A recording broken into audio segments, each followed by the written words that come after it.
Hello everybody and welcome to Duchess Royale, where I share my opinions and receipts on all things really interesting, but with a focus on major talking points. Some housekeeping first though, make sure that you like this video, subscribe to the channel and also hit that notification bell so that you know when the next video is out. So let's just dive in.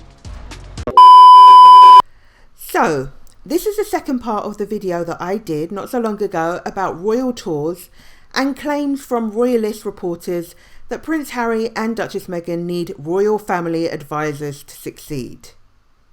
Yeah, right. See, in part one, I talked about Prince Harry and Duchess Meghan's foreign trips abroad this year to Jamaica, Nigeria and Colombia, and how they have been a bone of contention for the royal family and royalists, and showed how Harry and Meghan's trips differ wildly from the standard royal tours. Now, we got news that the institution even wanted to see if they could stop Prince Harry and Duchess Meghan from doing visits, international visits, because obviously they were very successful, and them being very successful shows up the royals. So as usual, their people tried to strike the fear of God into the Sussexes with all sorts of threats. And when they would say things like, yes, Harry and Meghan totally, of course, within their rights to do this. It does appear to be going quite successfully so far, but it could raise some royal eyebrows as well. Royal eyebrows. What is it about these royal eyebrows? It's almost as if they say them as if it's some sort of evidence of wrongdoing. Seriously, unless they're the eyebrows of Jesus, who really cares about your bushy, unkempt, Karen-esque royal eyebrows? Anyway, but the comparison showed that there is something typically stale and toxic and often quite boring about the tours of the left behind royals, which are done really on behalf of a performative institution and are really for the benefit more of the royal family than for the countries. Plus, they have demonstrated quite shockingly bad diplomacy as they carry the load of their brand, which has a legacy of colonialism that often builds in controversy into their tours. And this is particularly when they visit black and brown countries of the Commonwealth. Now, their transparent self-interest in their tours, by the welfare royals I mean, in order to assert their waning dominance and keep that country from getting rid of Charles as head of state, well, it just makes it all look quite superficial. Whereas on the other hand, Prince Harry and Duchess Meghan don't have these issues. They're no longer in the gilded cage having to do things that the institution want done their way. And in fact, they've just ripped up the rule book and they're doing things, the Harry and Meghan way. In that last video, we saw that they were fresh and engaging. They're forming genuine relationships in their diplomacy and their warmth. I mean, remember Miss Portia Simpson? Well, she really liked Harry. He's very, very nice. Very, very nice. A wonderful person. You ain't gonna get that kind of feedback with William or Kate. No way. Neither Charles, Camilla, any of them. But Harry and Meghan show up and they bring something of worth to the countries. And this is not because they want to retain a position of superiority over them, but instead to build partnership and community, as well as putting such a spotlight on the country. We saw that the best thing is for them that they represent themselves and they don't have that toxic air of colonialism and controversy about their visits. And instead their visits are a joy to watch without the more transactional ones of the left behind royals, which are done for the institution. Yet to that royal commentator who suggested that Prince Harry and Duchess Meghan would benefit from using advisors from the palace for their trips, I'm calling sabotage, because judging by how the welfare royals do on their trips, the only response to that is, I think the fuck not! Because actually Prince Harry and Duchess Meghan are the blueprint. And with word on the grapevine that the left behinds are already dropping hints that in future they will try to follow the Harry and Meghan way, that's no surprise. But for now, let's continue to look back on what has taken place and kick off this video with a comparison on colonialism versus community.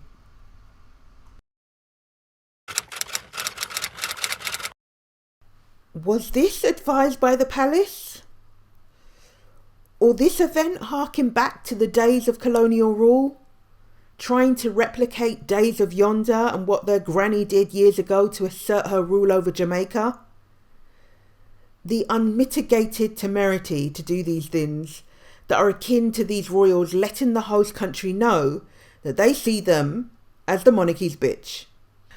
Now, the inability to read the room and just some sheer arrogance to take accountability makes the question of whether Prince Harry and Duchess Meghan are losing out not having palace advisors quite laughable.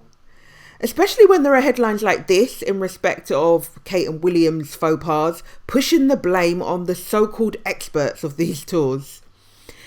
It's like Kate and William have been robots with an inability to think for themselves.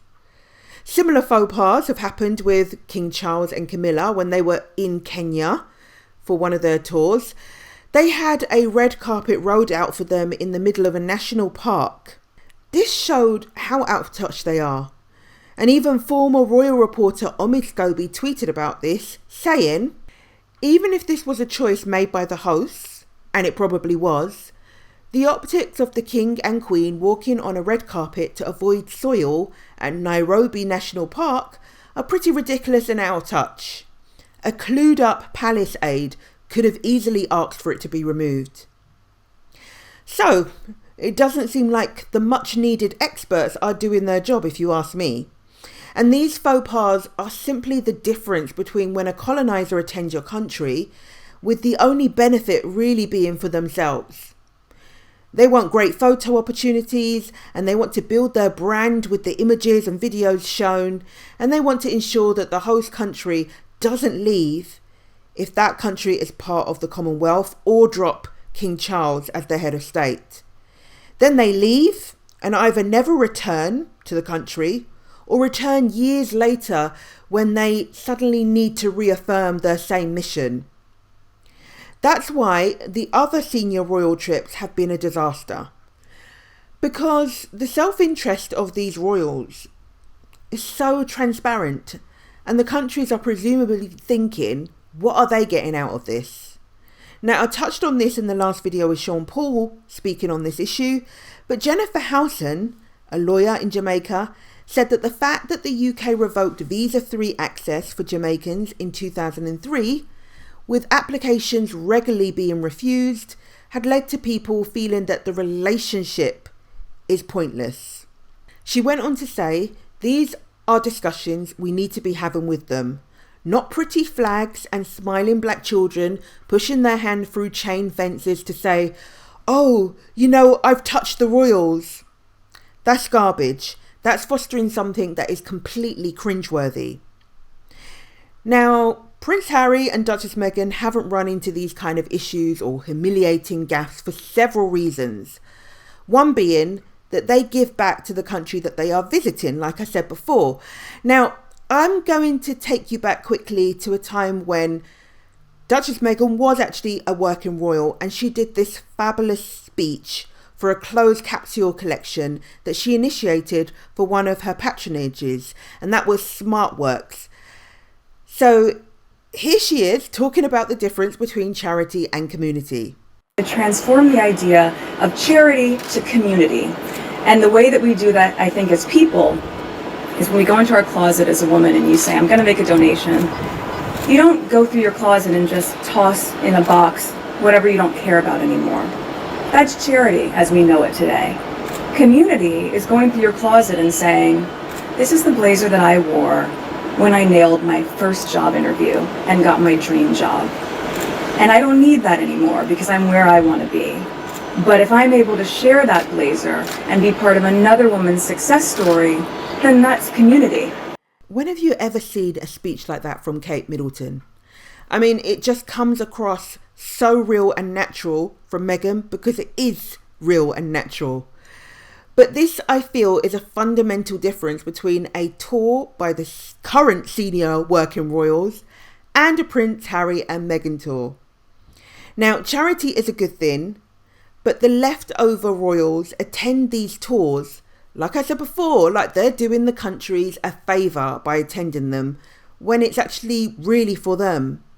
And I like to call it performative transactional charity, where what you are gaining is more valuable to them, that's the royals, than the thing or the charity that they're giving away. For example, support for the monarchy in Australia has dramatically reduced, and this is a big realm to lose. So King Charles's visit to Australia last month in October was quite a desperate attempt to encourage Australia to fall back in love with the monarchy again. Now, considering that the royals are always turning up empty-handed to these countries, and bearing in mind what I said before about how they're trying to copy the Harry and Meghan way, I think that the convenient timing of this post by royal correspondent Richard Palmer was quite interesting. So he said, "The King has given a substantial sum to help set up a new Commonwealth fellowship programme supporting students and mid-career professionals in 24 small island developing states in the Commonwealth, tackling climate change, inequality and other challenges." And of course they would never tell us what the substantial sum was. But this is not really the norm, because, wait, can you smell what I smell? Smells like desperation to me. Now, what is the norm is Prince Harry and Duchess Meghan always wanting to ensure that they make a difference. Show up and do good. That's their motto. And we do know that the working royals are watching closely, taking notes, and they'll probably be trying to copy this sometime soon. Actually, probably very, very soon. But before Harry and Meghan had touched down for their Nigerian trip, they had contributed financially to flood relief in Nigeria. And like I've said many times before, they bought school supplies and menstrual products for schoolgirls. They partnered with an organisation to arrange and lead a mental health summit for school children in Abuja. And beyond this trip, will organise more summits of this kind in various schools around the country at a later date. Not only that, but they partnered with the Giants of Africa, a Toronto-based organisation, to build a basketball court in Abuja for the school kids too. And in Colombia, they donated drum sets and upgrades to a social emotional gym in a school and upgrades to a secure environment for local children to explore Learning Connect. Now, these things don't happen on a royal tour, though they probably will very soon, because yes, I said, they are taking notes.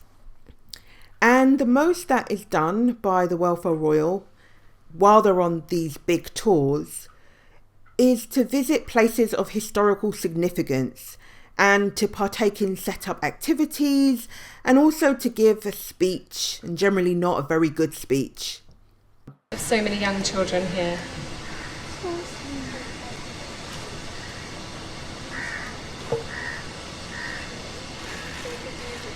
Being here in Pakistan this week, William and I have seen on several occasions exactly what family means. But Prince Harry and Meghan used to do, and they still do, amazing speeches when they were working royals and now. But now they have added leading summits. They've also taken part in panel discussions. And they do this about causes that are close to their heart. So this time around in Colombia, they focused on creating awareness around social media for kids and safety issues there, especially cyberbullying issues. They focused on female empowerment and so much more. Now, as a reaction to their successful tours, the British media on behalf of the monarchy desperately tried to find some way to undermine and smear it. And on this trip, the British media tried to manufacture controversy, and they failed miserably. They wrote articles suggesting that Prince Harry and Duchess Meghan's trip cost the Colombians a ridiculous amount of money. We're talking millions. Like this one says here, which says, security for Harry and Meghan's faux royal tour cost poverty-stricken Colombia 1.5 million. Local reports claim as furious officials slam vice president, so that's who invited them, for squandering public money.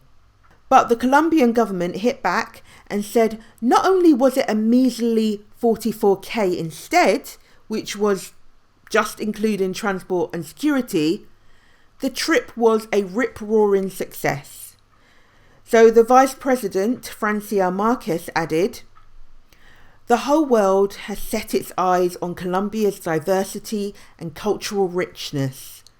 It has been demonstrated that we are not the country of violence. We are the country of hope, of fraternity, of good hosts. We are the country of peace.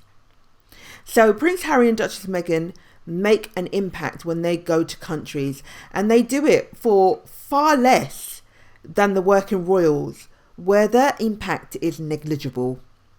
In fact, in comparison, King Charles's 3-day visit to France earlier this year cost 117,000, which is nearly 3 times as much as what was spent on Prince Harry and Duchess Meghan for just transportation and security. In fact, an audit that France did showed that £450,000 was spent on a lobster dinner for King Charles. Wow. So the media, well, they are focused on the wrong royals when it comes to criticism and overspending while on tour. But this attempt to mar the Sussexes' successful Colombia trip by the British wasn't their first attempt. While Harry and Meghan were on tour, the media tried to say that locals in Colombia wanted Prince Harry to apologise for slavery. Now, as Meghan has said, and she's a true speaker, the British media don't report the news, they create it. And they're very creative when they do that. But even this presenter on GB News confessed that the question of whether Prince Harry should have apologised for slavery would have been put forward by a journalist. And they probably spoon-fed this to someone to claim that it had been said by locals. And the point is they've visited this village and what's happened is journalists have gone out and found a bunch of local people who said, and they would ask the question, the journalists say, do you think that Prince Harry should apologise for slavery? And they went, yes, I do think. And then we have our little headline here. You are. Now, you know when there is a genuine issue. It's when there are protests. Like there were in Jamaica and Belize for Kate and William. But there were no protests in Colombia. So, okay then. Now, this fake news of Prince Harry needing to apologise was used to, again, promote the idea that Prince Harry and Duchess Meghan could have had advisors. Now, what isn't fake news is that when Charles and Camilla were in Colombia in 2014, they unveiled a plaque in Cartagena. It was quite controversial. It caused upset to the locals, and a week later, it was removed. Yep. So it looks like they received great advice from those palace advisors, right? You see, what they failed to realise is that Prince Harry and Meghan are their own advisors, and they're pretty good at it. But they also have a good progressive team, which they have selected because they know how to choose good advisors. But they also do the research. They do the work. And when Duchess Meghan landed in Australia for her first tour, she was carrying 2 binders and people were shooketh. And when I say shooketh, I'm talking about the palace. I'm talking about William and Kate. And it wasn't long after that we then started seeing Kate walking around with a binder. But anyway, that's another thing. But the thing is that they do the work. And actually, with Prince Harry and Duchess Meghan, the work didn't really start there. It started from way before. Prince Harry and Meghan started doing the work of a global dignitary before they even met each other. So, let's go back in time a little bit.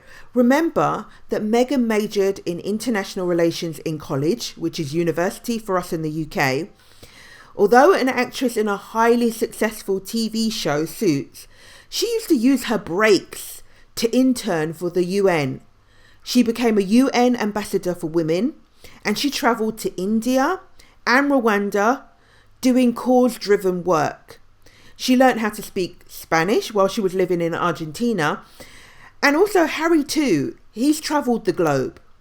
At the tender age of 19, he had already set up Centre Barley, which is a charity helping orphaned kids in Lesotho. He's travelled all over the Commonwealth, meeting people, and it was on his travels and his exposure to real life, and also through his work with the army, that he birthed the idea of the Invictus Games. And this is because it comes from a place of genuineness, a real genuine passion about doing cause-driven work that means something to them and building community, which they were doing well before they were working royals and doing tours. And this is as opposed to people, the other royals, that have been sent to a country in a business capacity for personal institutional gain.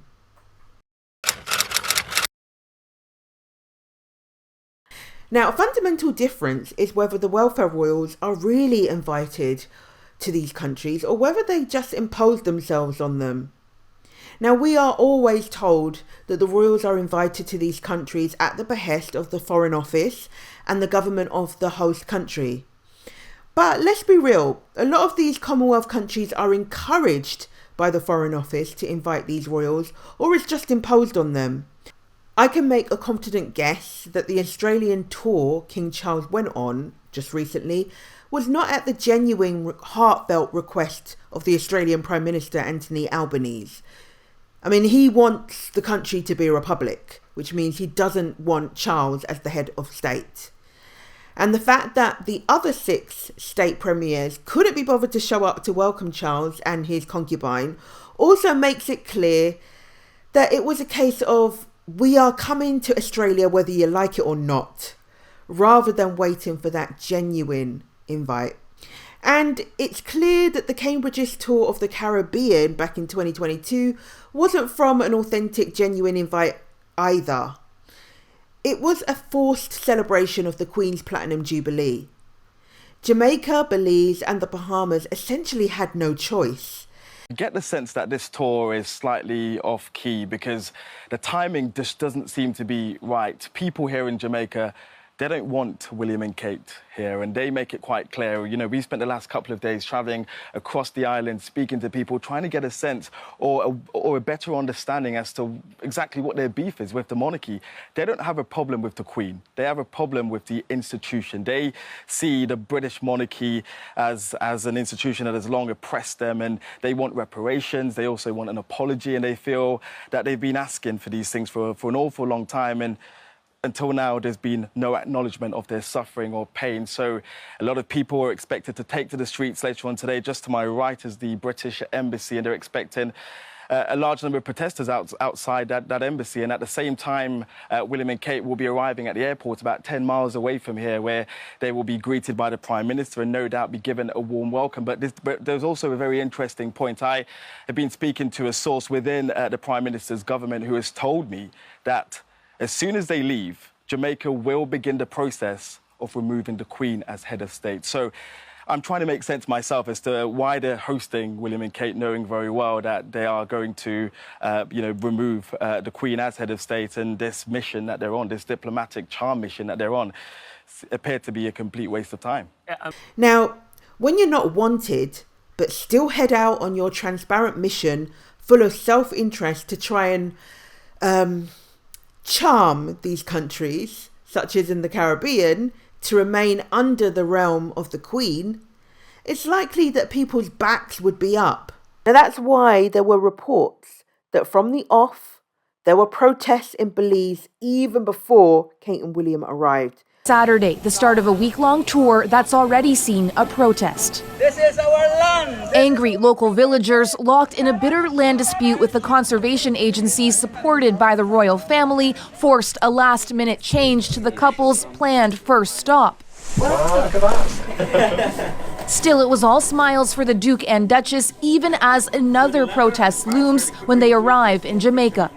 There's been a crime against humanity. Rosalie Hamilton was the first to sign an open letter denouncing the visit and calling for reparations. Well, I think the British monarchy and the British family, the royal family, have directly benefited from the institutions of slavery and colonization.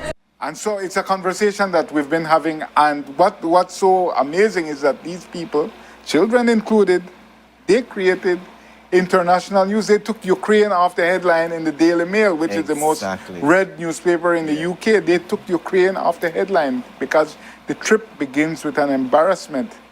This was supposed to be the centerpiece event in this tour, and it begins with a black eye for the monarchy. And they're saying, don't come to our land without asking for consent. Now, the papers were calling this trip a charm offensive. And I have to say that locals to that country were calling it something quite opposite. Well, in the British press, it's being called a charm offensive. I just call it offensive, but the purpose of the visit is public relations. It's the Queen's Jubilee, 75 years on the throne, etc. But really, it's to try and keep the realms. We are a realm. She's the Queen of Belize. This is one of her realms, right? And so they lost Barbados.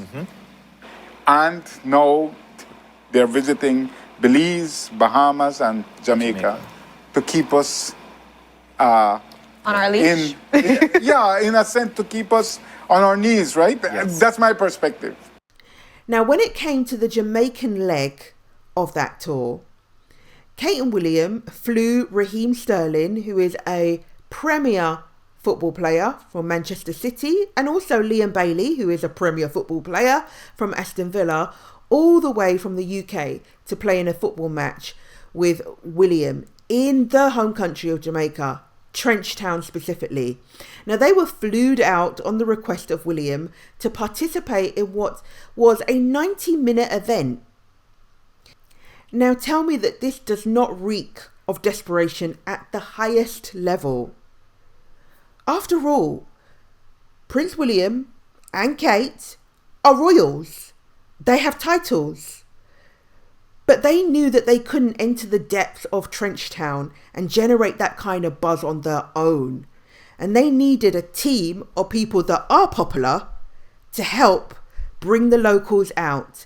They needed star power, which they don't have. They needed celebrities that would be respected and hopefully would give them cool points and draw in a crowd. And if they didn't have them, then I suppose William could have done what he done before in the Middle East one time when he had an aide whip up the crowd to give him cheers.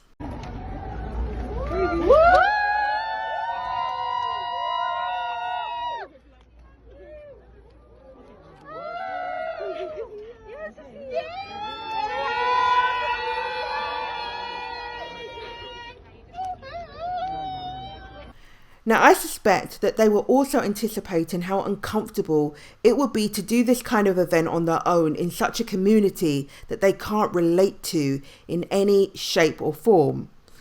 But to be honest, even in his own town, going to the BAFTAs, no one's interested in cheering for William. Now, for the Sussexes, you and I both know that it couldn't be more different. They don't need to fly in celebrities to help them draw crowds because they have their own star power, and they've never done that on any tour that they've gone on so far. Firstly, let's start though with the fact that Prince Harry and Duchess Meghan's trips were not them imposing themselves on a country. They were personally invited since they've stepped down from being working royals. They were personally invited to Nigeria by the Minister of Defence. They were personally invited to Colombia by the Vice President, Francia Marquez. Not once, but twice, because actually for that one, Meghan was invited earlier in the year but she was unable to attend, so it was rescheduled with Harry to join with her to travel in August of this year. Now, when the host country actually wants you to come that badly, it's unlikely that you'll be met with protests and situations where government officials want to fire you live on TV. We are not forgetting that. But anyway, on both the Sussexes' recent trips, they were even escorted for the majority of the days that they were in Nigeria and Colombia by the very person that invited them. The love and admiration and respect that the invitee had for their famous guests on both trips was as clear as day. And you do not get this. We haven't had this on royal tours. The Duke of Sussex and the Duchess, for them to come down all the way to come here and celebrate with those of our veterans that are injured is a great privilege, is a great honor, and it shows that people all over the world understand what it is to sacrifice for one's nation. You do not get dignitaries asking the leftover royals, come back anytime, almost begging them. You don't get those leftover royals feeling confident enough to actually call the people they imposed the trip on their friend, like Meghan did here. Presidenta, mi amiga, muchas gracias. Prince Harry and Duchess Meghan are global citizens, and they have been able to blend in seamlessly in any community abroad where they visited. Now, the Vice President of Colombia is the first black woman vice president, and this is a woman who was moved by Meghan and Harry's story from their Netflix documentary.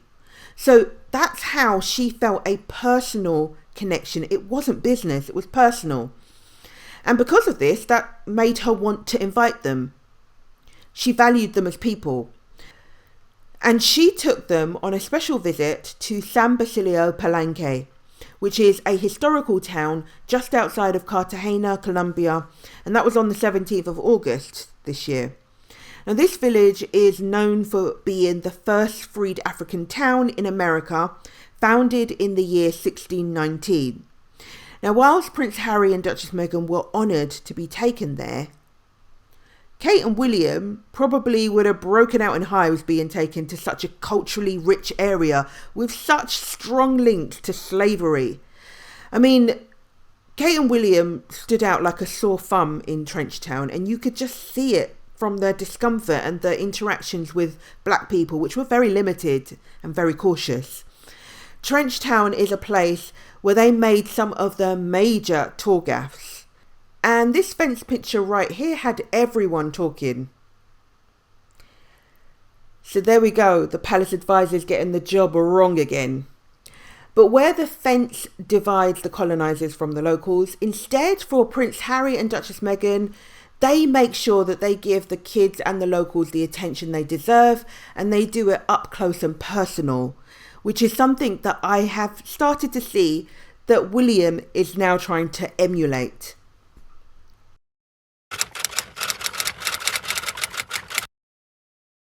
For the Wales' last overseas trip to Jamaica, Belize and the Bahamas, they arrived with over 44 media goons. That includes their favoured royal reporters and photographers, and they shut off access to local journalists.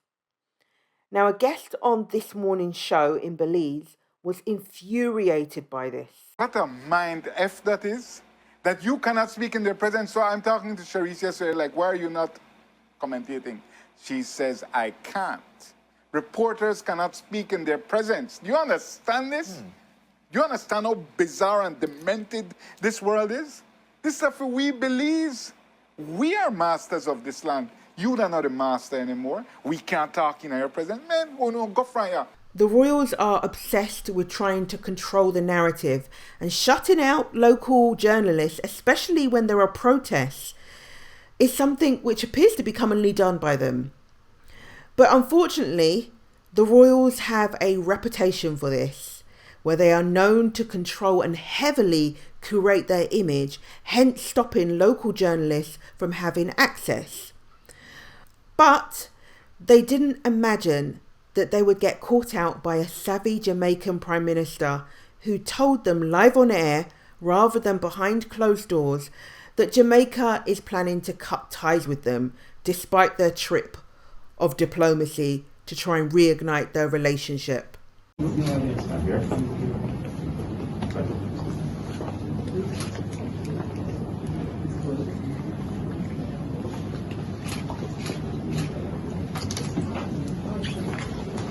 We're moving on, and we intend to attain in short order our development goals and fulfill our true ambitions.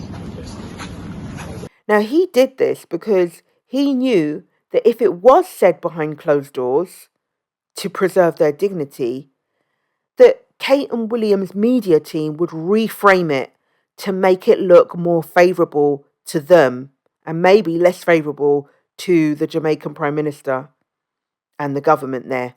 So he said it in public so that there could be no manipulation of the truth. He basically said galang. Now, what is quite humorous here is that the Welleses tried so hard to control the narrative of them having a successful trip, bringing their Royal Rota PR team who had written nothing but nice, fluffy, wonderful stories, but still the trip was panned. And this was because you just can't control social media. And some of the images that came out, such as the kids behind the fence image, footage of the protests, or of them riding in colonial wear on a truck looking like a pair of colonialists, well, that was seen by people, by other outlets who reported on it. It was dubbed the Charm Offensive, with royal photo ops and cheering crowds we have become accustomed to. But it wasn't all smiles on this trip. In Belize, the royal couple was forced to cancel a visit to a cocoa farm for not getting permission from residents for the royal helicopter to land on their field. On the next stop in Jamaica, royal engagements that were organised to reach out to residents looked like this. Images of the Duchess touching the hands of children in Trenchtown through a fence going viral. William and Kate riding in the same open-top car the Queen and Prince Philip were in all those years ago. They were criticised for being seemingly out of touch with claims that the tour was tone deaf, not the images of a modern monarchy. While some warmly welcomed the royals as they visited where Bob Marley once lived, others were demanding an apology and for the British government to pay reparations for slavery. Now, the Jamaican Prime Minister telling the royals his country was moving on, the island nation wanting to leave the royal fold. And so, when it was being reported on, the British media therefore had to also kind of comment on it, even though they tried to do damage limitations. But at the end of the day, it showed that the trip was a disaster. Now, the Sussexes are free from the confines of the monarchy and are not beholden to the old system of taking these British journalists along.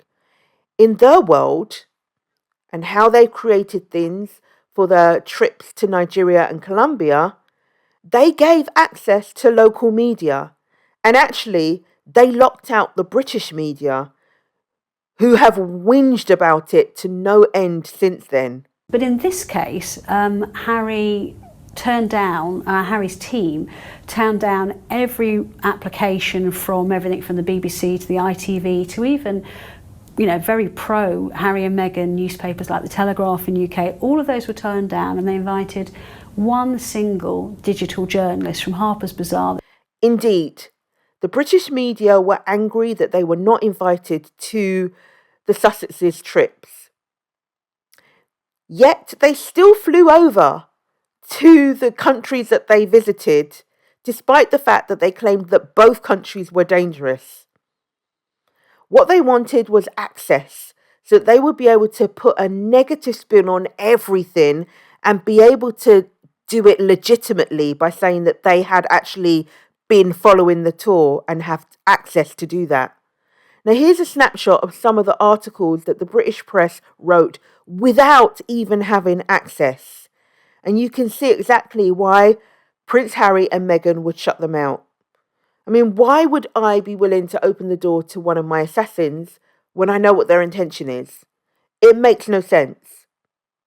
The fact of the matter is that Prince Harry and Meghan are actually using a similar style of journalism or reporting on their tours that the welfare royals do. They are using a poll reporter, they're just not using 44.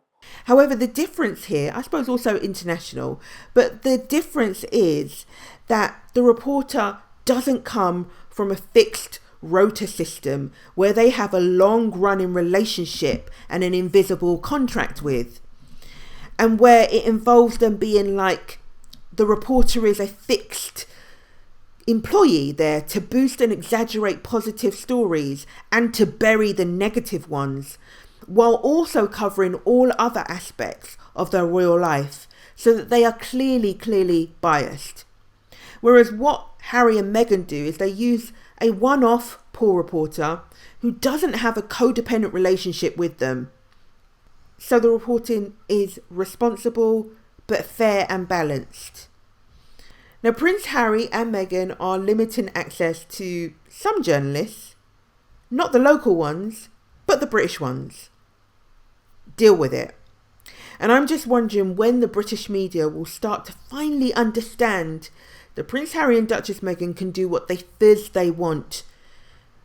Your entitlement is unwarranted. You are not entitled to Harry and Meghan. Like, when is it going to sink in? And it was actually quite humorous seeing the media, the British media, begging the Colombian locals for their footage. Oh, how times have changed.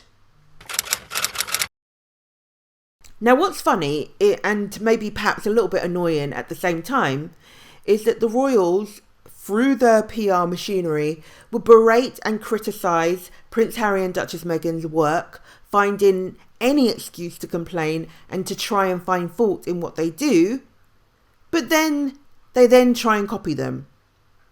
So it's no surprise that recently Prince William has come out to say that him and Kate are going to be going on some more international tours that are essentially going to resume as they haven't been for the last 2 years. But also the Times reported, and I'll read it off here, the Prince of Wales has revealed that he is trying to take a more modern approach to royal duties with a smaller R in the royal. So I'm just going to remind you that the royal machinery have been saying that Harry and Meghan's touring has been quasi-royal. So again, that's the small r that William now wants to follow. It goes on to say that the prince said that the world needed more empathetic leadership. Sidebar, he actually sees himself as a leader. Anyway. And then it goes on to say, it says that this is suggesting that he has made a deliberate decision to focus less on the pomp and the pageantry and more on helping people. So no more colonial garb and no more being carried on chairs by black and brown people in the Commonwealth. Instead, he now all of a sudden wants to go and help. Well, help is the hallmark of the Harry and Meghan tours, be it healing through sport, mental health awareness for school children in Nigeria, or highlighting safe internet use for children in Colombia and just generally the world. But their aim is simple, as their slogan, as I've said before, show up and do good. And William seems so desperate to follow their lead that it seems that he's willing to forego the essence of royalty for his base, even though, sorry William, you're still a working royal. You've decided to stay there. You are working for the royal institution. You are not a private citizen in the way that Harry and Meghan are. Now, on a recent trip to South Africa for his Earthshot thing, you know, the travelling climate change show, well, he made that a 4-day event. No surprise there, because like Invictus is like a week-long event too. And he did that so that he could include random activities which have no connection to protecting the planet. But they were activities which mimic those that Prince Harry does for his Invictus, or what Prince Harry and Duchess Meghan have done for their trips abroad, such as playing a bit of sports, as Harry did for a reason in light of the Invictus. But also on Prince William's Earthshot thingy in South Africa, this time he was not taking detached photos with the locals, but he was getting stuck in taking selfies with them like Prince Harry and Duchess Meghan do, even if he does look like a tryhard trying to be down with the kids. And then there was him doing some speeches that looked to be in the kind of style of how Harry and Meghan would do theirs, and that kind of panel type discussion. Oh my God. So I think we can expect to see William metamorph into a Temu version of Prince Harry and to try and copy the Prince Harry and Duchess Meghan style trips, because that's what colonizers do. And colonizers are going to colonize in the various different ways that they can do that. And also because it's a winner. Harry and Meghan's version, their format, is a winner. And just like Carol Malone wrote for The Sun, as I read out to you in the part 1 video, his and Kate's previous tours have been so boring.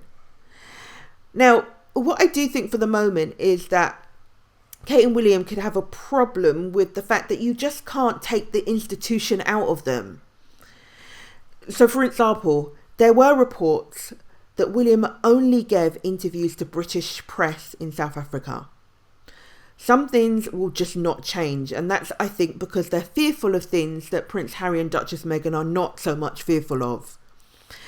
But I think that they are not going to be able to completely shirk that institutional branding. So it's not going to be that they're coming as private citizens, but they're coming on behalf of the institution still. And also, they're coming often with the stink that comes with that institutional branding. Because even in South Africa, there were protests against William and what he stands for, and that wasn't even a tour.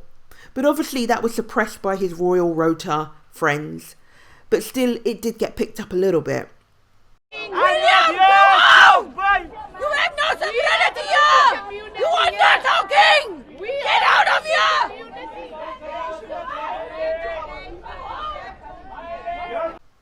So, of course, what they will be doing is they will be choosing countries very carefully and making sure that they're the less controversial ones in terms of the colonial past. Still, ultimately, the premise of the tours, like I said, will always be about business and promoting the monarchy. But it's Harry and Meghan that are the blueprint, and for the other royals, it's a case of catch them if you can. But actually, as working royals, I think their tours are really supposed to be grander and more regal. But yet they're still here, writing copious notes on the Sussexes and following their lead. So I think just to round up, I will just say that the copy is never as good as the original.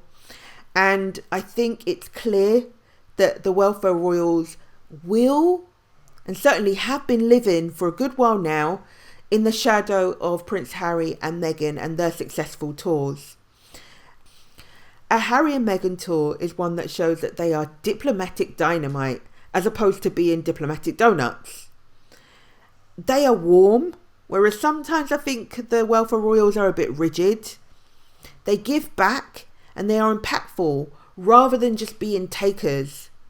They build a sense of community. Sometimes it's been built well before they've gone on the tour. Whereas the welfare royals have that air of colonisation and, like I said, that performative transaction. Harry and Meghan are invited to countries by dignitaries rather than imposing themselves. They give local journalists media access and shut out the British press that are obsessed with denigrating them, as opposed to the welfare royals who bring the British team as part of their PR. The Sussexes have genuine fun. I don't know if the other royals do. I find, for me, that a Prince Harry and Duchess Meghan tour tends to be fun, impactful and successful, and it's what a royal tour could only hope to be. So I guess we'll see in the future how the royals are going to be able to adapt their royal so that it's got a smaller R, but it's as good as a Harry and Meghan tour. Anyway, that's it for now. I hope you enjoyed this video. If you did, then please do like the video. Think about buying me a coffee if you want, but definitely subscribe to the channel. Click that notification bell so that you know when the next video is out. And also, let me know what you think in the comments. I do love reading the comments, so please do that. And I will see you on the next video. So, peace, and I'm out.